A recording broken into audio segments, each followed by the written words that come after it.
The Word of God is alive and powerful, sharper than any two-edged sword, piercing even to the dividing asunder of the soul and spirit, and of the joints and the marrow, and is a critic of the thoughts and intents of the heart.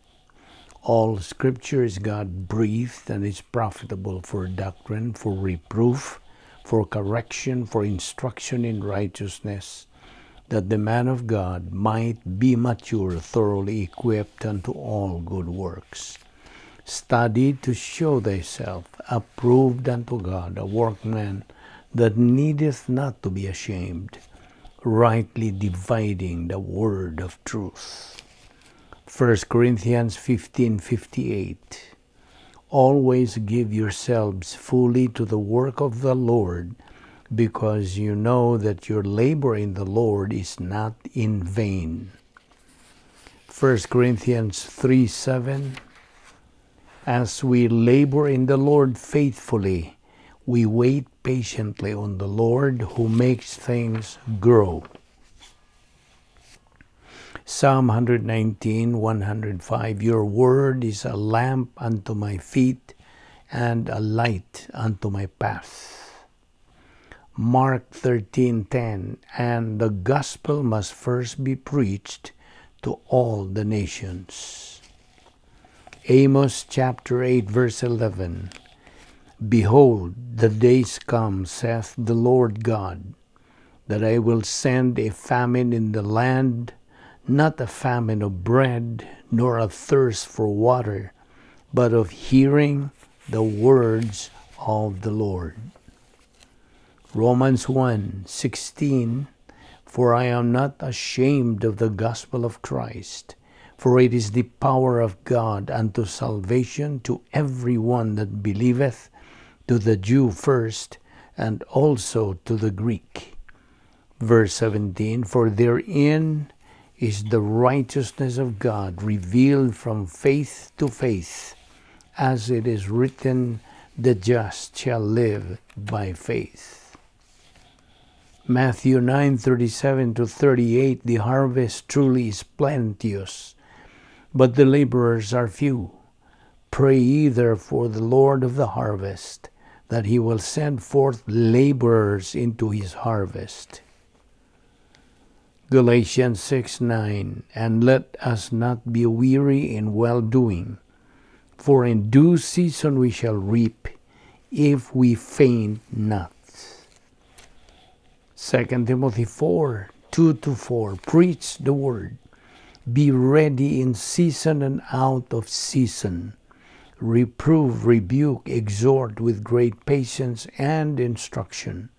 For the time will come when they will not endure sound doctrine, but wanting to have their ears tickled, they will accumulate for themselves teachers in accordance to their own desires, and will turn away their ears from the truth, and will turn aside to myths.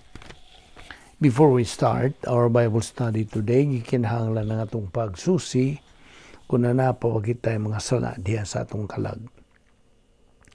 Kay kung kini dili nato isugit ngadto sa tubangan sa Dios nga amahan, kini mahimo lamang babag sa atong pagabuhaton nga pagtuon sa pulong sa Dios. Busa, let us obey God's mandate in 1 John 1:9 nga nagaingon, if you confess your sins, He, God, is faithful and just to forgive you of your sins and to cleanse you of all unrighteousness. Alang kanimo higala nga wala pa'y kaluwasan, ang isyu nga imong giatubang, dili ang pagsugid sa imong mga sala, kundi ang imong pagtuo kang Ginoong Hesukristo nga imong manluluwas. Acts 16:31 nagaingon, believe on the Lord Jesus Christ, and thou shalt be saved.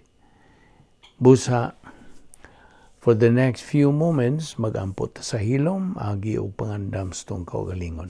Let us pray.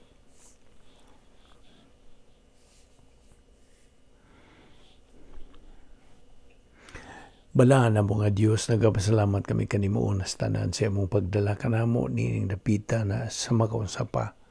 Aron kami makapadayon sa among pagtuon sa imong pulong. Salamat o Dios sa kinabuhi ng imong pangilugwayan.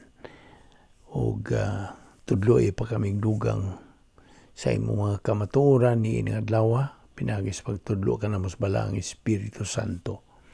Kining tanan namong ipasalamatan sa ngalan ni Ginoong Hesukristo.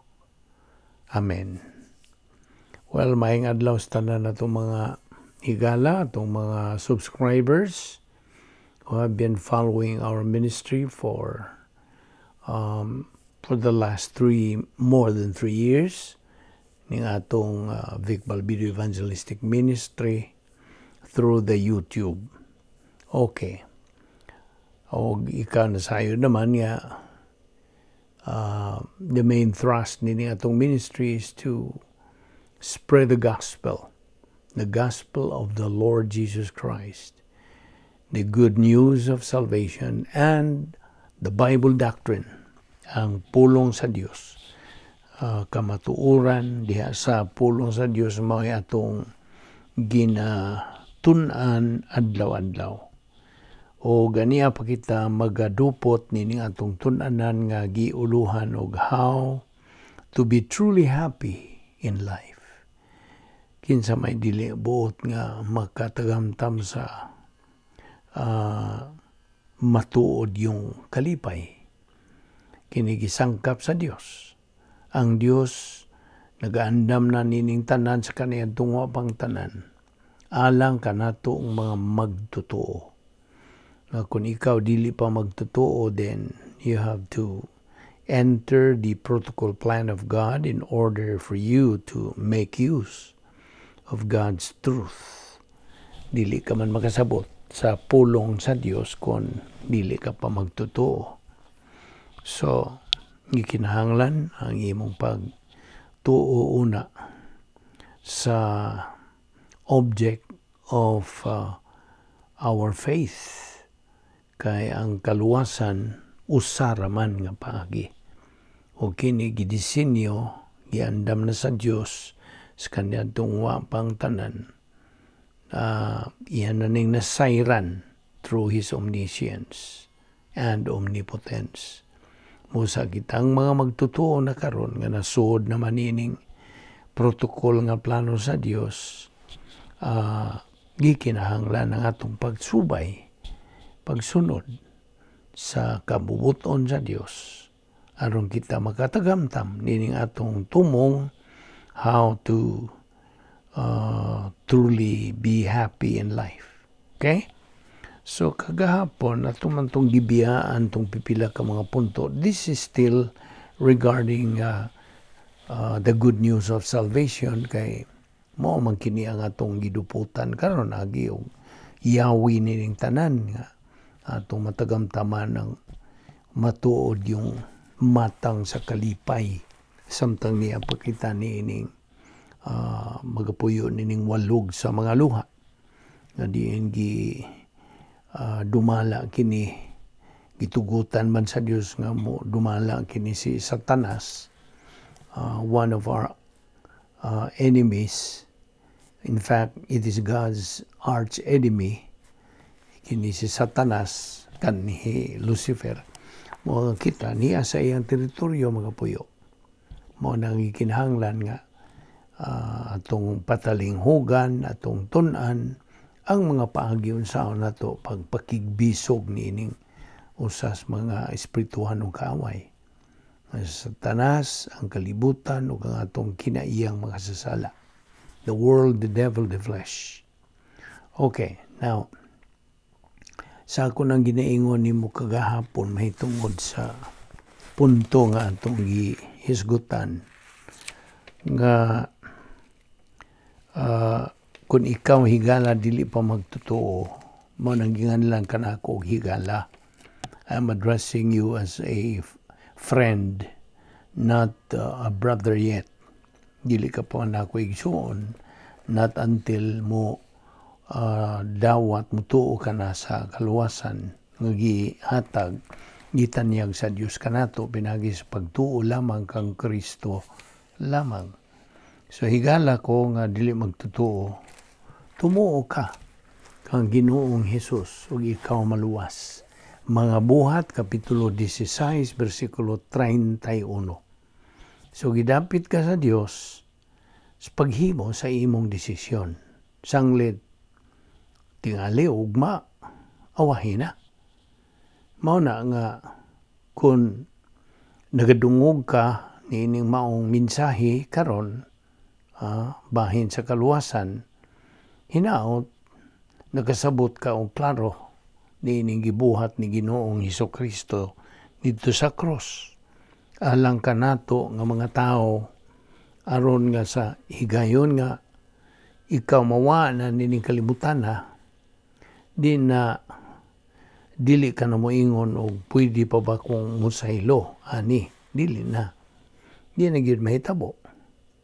Di na mahitabo kay awahin naman ang tanan. It's too late. Mao na nga ang pulong sa Dios nagakanayon sa pagsultik o karon samtang buhi ka pa while you are still alive, kung makadungog ka man niining iyang pulong, ayaw paghahi ang imong kasing-kasing. Paminawa, kini. Kaya nga naman, nga nung gasulti man ang Diyos ana. Tungod, kay gabasabot ang Diyos, nga kunwa nakakaron, ug mawa na ka, ug di ka na makadungog ni mga butanga, di na pud ka makaangkon sa kahigayunan nga ikaw mapasaylo. Kasabot ka. Hinumdumi, ang tanang mga sala dili parehas. All sins are not the same. Apan, ang kasulbaran ni ining tanang mga sala parehas ra. They are the same. Usara si Ginoong Hesukristo. Mabitaw ng atong nakita ang problema sa sala. Ang solusyon, unsa to imong dag-anan batok sa sala, ingon nga magtotoo. What I mean is, a believer na ka. Okay? Sa diha nga ikaw nahimo ng magtotoo. Ang usa ka magtotoo, na nag-iya og duruha ka paagi nga mahimo batok sa sala.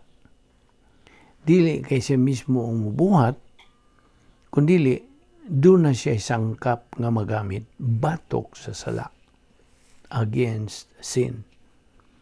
Ang primero nga sangkap nga iyang magamit sa maong magtotoo, okay? Batok sa sala, mao ang problema sa sala. Ang ikaduha, mao ang iyang kadaugan batok sa sala. Now, di man sila pareho. Unsa may sangkap nga imong magamit batok sa problema sa sala. Unsa man di ang problema sa sala sa usa ka magtotoo. Ang ikaduha, unsa may imong kadaugan batok sa sala. Unsa may kadaugan nimo batok sa sala. Now, lahi ang problema, lahi pod ang kadaugan. Okay? Paminaw. Ang solusyon sa problema sa sala, mao ang 1 John 1:9. Ang kadaugan batok sa sala, aron di na ka makasala. Unsa man? Aron di na ka makasala, doktrina ang imong gikinahanglan. Samtang ka nagapadayon, mao na gitawag og balance of residency. Doktrina, samtang ka nagapadayon sa imong function sud sa operational divine dynasphere. Nahibaw ka nga, di ka makabuhat og sala. Na, makabuhat gani kag sala, wa na ka mopadayon. Mao ra gud na. You are not continuing. How about ang usa ka di magtotoo? What about the unbeliever? Kaluwasan ra alang kaniya. Basta, kung iyang maangkon ang kaluwasan, nasulbad ang problema sa iyahang pre-salvation nga mga sala. Sunda gini, okay? Mabitaw na nga, ang pre-salvation sins are forgiven at the point of salvation or at the point of being born again. Ang laing pulong nining regeneration mo ang born again. Ang pagkatao ba pag-usab sa Binisaya? Now, ngano man pud nang gisulti man gisulti man pud ni Ginoong Jesucristo nga gikinahanglan nimo ang pagpakatao pag-usab. Kay hastas Nicodemo naglibog baya, naglibog nangutana unsa man ninako, mubalik ba kog soon sa bakan sa akong inahan. Mitubag si Ginoong Jesucristo og Nicodemo, kinahanglang mataw kapag usab pinagi sa espiritu na dili tinawhanon. Mao na iyang giingon. Kaya nga naman, kaya unsa man di ay iyang gipasabot o kinahanglang mataw kapag usab. Tungod kay paminaw. Tungod kay sa primero nimong pagkatao, patay naman ka. Nakasabot ka o nahinomdom ka pa? Mao nagikinahanglan kang ipakatao kapag usab aron mabuhi ka. Gusto? Now, let us hope nga ikaw nakasabot na gyud bahin ini. Kaya ang tanan bayang tao nga ipagkatao ning kalibutan na patay, spiritually dead. Remember sa prinsipyo nini? If you are born once, you are going to die twice. But if you are born twice, you're going to die only once. Sabot? Now, base gihapon ni sa mga sala. It's based gihapon ni post-salvation sins of the believer gipasaylo at the point of 1 John 1:9. We become stiff-necked, stubborn, hard of heart, and have a scar tissue of the soul until we use the divine solution of rebound. Pagsugid, otherwise called divine eraser. Unsa man ning giingog stiff-necked? Ngutana ka tingali. Well, ato ning gihubad og tikig og liog, stiff-necked. Now, that is an expression lang sa pagpasabot sa pagkagahig buot, stubborn, hard of heart, with scar tissue of the soul until we use the divine solution lagi nga gitawag taog rebound. So we are being punished by God when we don't use that divine solution. Iya gitang pantunon. Ang Diyos Espiritu Santo is grieved, masakit until we use the divine solution of rebound. Ang kinaiyang makasasala, old sin nature, controls the soul while we are carnal. Hangtod nga itong gamiton kadtong divine solution of rebound. Kay sa dihang kita mo rebound, we recover the feeling of the Holy Spirit and we move on in our unique spiritual life. Kang laing nga ni eusebia o godliness sa in English. Ang eusebia, Griego katong pulong. Godliness sa in English. Now, ang maong solusyon nga rebound, gihatag, gisangkap sa Dios kanatong mga magtotoo nga lain pong matang sa grasya. This is another kind of grace provision. Alang sa di magtotoo, naapod siya magamit nga solusyon. Mo lagi na, sa dihang di ka pa magtotoo, kapila ka sangyawis, mensahis, mayong balitas kaluwasan, kapila ka makadungog ni apan, kapila ka kahapon mo baliban sa pagtuo ni ini. Kapila ka mo sa likway. kapila ka mo dumili sa maong mayong balita sa kaluwasan. Ibutang tao, kalima ka makadungog nini. Apan sa ikaunom nga higayon, muraging anam-anam kagkasabot.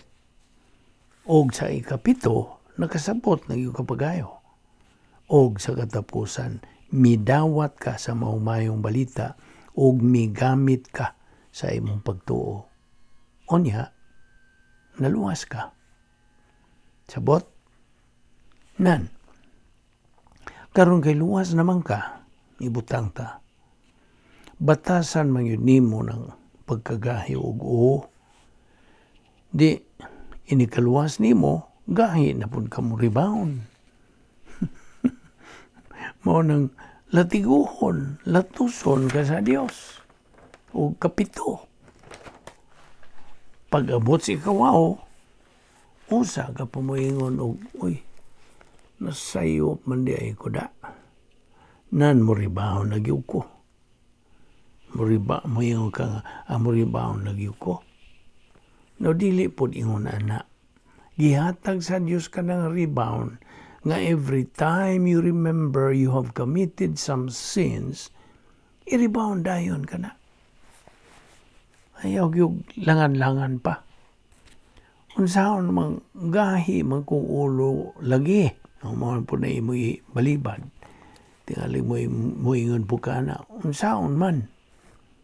Dili ka na bitaw na nga. Ang kahimtang sa tao, lisod. Hasta ang Diyos, maglingaw-lingaw na to. Maingog, unsa man yung mga tawhana, oy? Ako nang gihatag, ako nang gipahiluna, na anak klaro gyud tanan. Magbuot man yung ila. Unyaw mabangga namang nang ilang oo sa kinugkubay nilang buho sa ilang kaugalingon. Usa pa sila mo ingon, uy, sayop man di ay ni. Mubalik ra ba po ni kini siya ngadto sa Dios. Taud-taod, muhawa na po gikan sa Dios, kay magbuho na po lagi ilang kaugalingon. Now, kano sa amang yun din tao, ning tao makakaton? Di, gyud. Kaya nga naman, bitaw ning atong gipaklaro, ug later on maklaro lato ning maayo kay ngano god ang tao na manggoy kaugalingong kabubuton, volition or free will. Ang Dios ra ba naapoy kabubuton? Sabtagi na. Now hangtod mo sibo ang kabubuton sa Dios o sa tao, di gyud mo tunong ang tao. Kasabot ka. Now, kinsa man kabubuto ng angay sundon? Be, ang iyabas tao o iyabas sa Dios? Na kamo na makatubag anak. May tingali kagaw. Mahimugod po matagkarurog unya ang akong kabubuton, mo'y angay masunod. Now, ang pangutana karon, kinsa man kabubuto ng hingbit? Whose will is perfect. O kinsa mang kabubuto ng dipiktoso, I mean. Tanaw ko na. Timbang-timbang ka. Susiha ko no. Timbang-timbang ko no na sa imong una. Kaya makita yun ni mong mas maayo pag pasibo kita sa pamaagi sa Diyos. Aron sa ingon niya na, hapsay hanoy. Kaya ang resulta man God sa atong kabubuton o atong kaugalingong mga paningkamot, kay ba naman ta o asa kita padong anang mga butanga. Now, kinigong tao, maingon ini ang tao kumikan kay siya patay naman laging spiritually.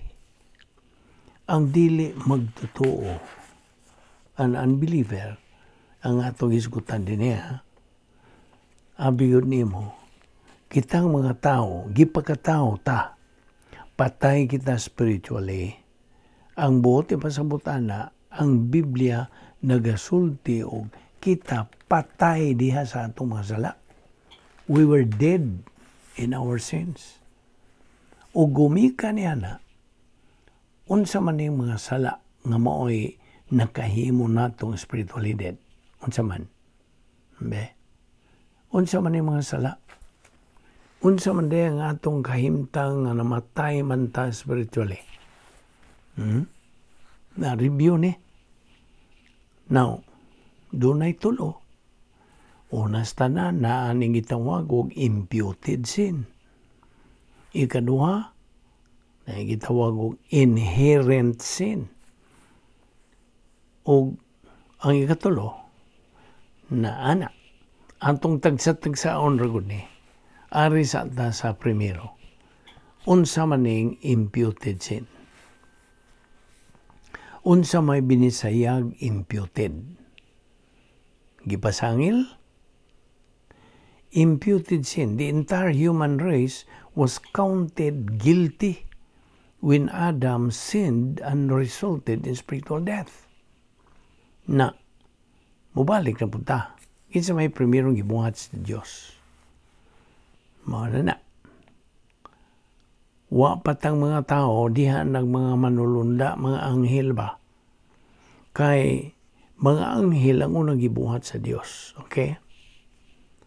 And we know that Adam, according to the Bible, fell and was declared spiritually dead. Therefore, man is born spiritually dead and needs a new birth. Ipakatao pag-usab aron mabuhi. Kay patay man ang tao. Mabitaw ng kung ka sa karamatao, mamatay kas makaduha. Ito itong iingon ka ganiha.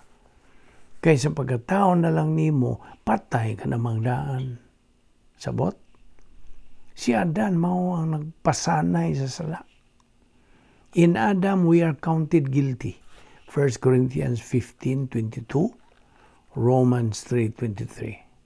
While in Christ, we are counted not guilty. 1 Corinthians 15:22b, 2 Corinthians 5:21. So, imputed sin. Ang pagpasangil kanato sa sala ni Adan. Gitawag na sa atong technical nga term o Adam's original sin. AOS. Mao nga ang matag usa ka bata nga ipahimugso dinis kalibutan karon patay. Gumikan lagi kay nagtangag man siya sa original nga sala ni Adan. Sabta ginapagayo. Ang sunod sa imputed sin mao ang ikaduha nga mao ang inherent sin. Lain ang imputed sin. Ang imputed sin gipasangil o giisip. Kasabot ng unsa tong gipasangil, ha? Dili ikaw ang nakabuhat, pero ikaw ang gipasanginlan. Mao na yung imputed sin. Karon, unsa man ning inherent sin? Salang panulundon. What is inherent? Sa Binisaya, diha ng daan o ingnon taog built-in. When Adam sinned, he acquired an old sin nature. Built-in na. The human race inherited the old sin nature through physical birth. Every member of the human race retains the old sin nature even after salvation. Kaya binimo, ang atong Ginoong Kristo misalikway dito sa cross sa tanang mga human good works. Tawhanon nga mga maayong binuhatan which all come from the old sin nature. Gikan magyapon na sa itong kinayang magkasasala. Ephesians 2:8-9 unsa gisulti, we have been saved by grace through faith, that not of yourselves, it's a gift of God, not of works, lest anyone should boast. Naapon na sa Roma 4:4, Roma 6:10, Isaías 64:6. So, timan good works had nothing to do with salvation. Unya ang ikatulo, mamatang sa sala, maong personal sins. Gikan gihapon sa atong kinayang magasasala. Namona, mauni nga matang sa sala nga magatukmod kanato sa pagbuhat og mga personal nga mga sala. Mauni ang culprit ingnon ta. Mauni ang tigsala gyud. Mauna nga kini mga butang nga aton ing isgutan tungod kay mahinungdanon kini sa atong pagtan-aw, susi bahin ining kaluwasan nga kanunay natong hisgutan. Ug ato ni ipadayon ugma. So ayaw sipyat sa sumpay niini ug salamat sa inyong pag-iuban ni nga adlaw ug hinaot nga kini mahimong panalangin diha sa imong kinabuhi. Magampo ta, Amahan namong langitnon, nagapasalamat kami kanimo sa imong pag-uban ka namo, pagtudlo ka namo sa imong kamatuoran nining adlaw. Hinaot nga kini amo gayud nga tuuhan o gamiton sa among adlaw-adlaw panginabuhi. Ingon nga imong mga anak, ayaw itugot o Diyos nga dili namo kini hatagas pagtagad. Hinunua amo kini hatagag pasiuna, priority sa among kinabuhi. Salamat ni imong Bible study through the YouTube ni ining Vic Balbido Evangelistic Ministry. Kining tanan namong ipasalamatan sa ngalan ni Ginoong Hesukristo. Amen.